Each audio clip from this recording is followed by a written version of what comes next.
Next up, we take a look at what life is like for folks with disabilities here in Somerville. The city once got in trouble for violating regulations that are in the Americans with Disabilities Act. It's been 3 years now. How is the city doing? Sharon Johnson took a look.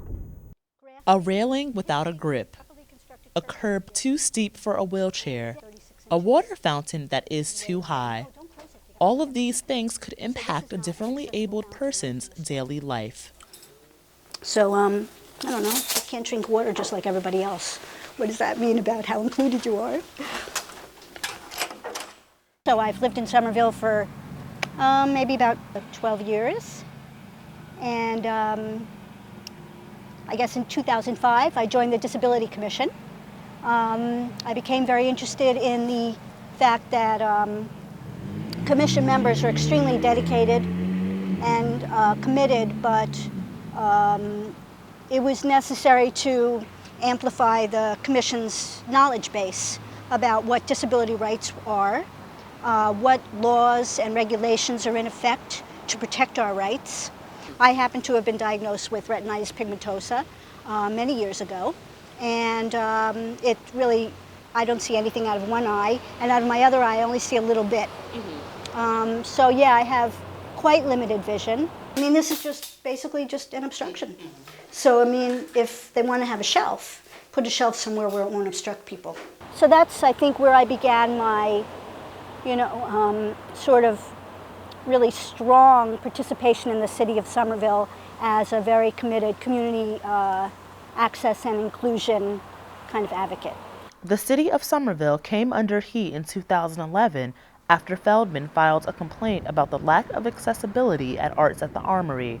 Title III of the Americans with Disabilities Act of 1990 requires programs like Arts at the Armory to be accessible to differently abled citizens. Let's do what kids with disabilities do. They peer in through the fence instead of playing with their peers. And I know that from personal experience.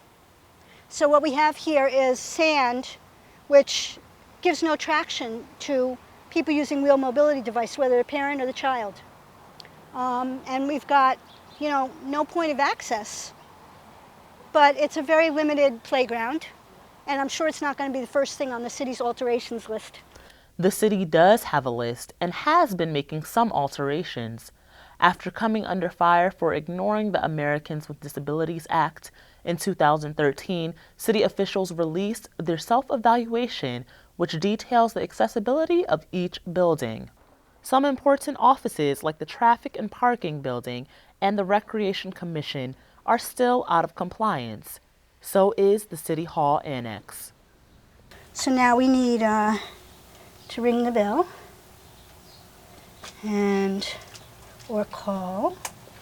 You can't really tell what to do here. What do you do? And you're locked out. Now, that's just illegal. The public entrance should be open to the public. But this makes a distinction between people and says there's a certain class of individuals that the public entrance doesn't have to be open to. And let's see if that door's open, just for the heck of it. If I'm with a friend and we have to use that entrance because it's a no-step entrance, we're both feeling degraded. We're both feeling demoralized. We're both waiting for somebody to open the door. It's an intimidating kind of proposition. Who's going to come? Some buildings have been fixed. Now the Armory has handrails, and the East Branch Library and the Argenziano School have ramps.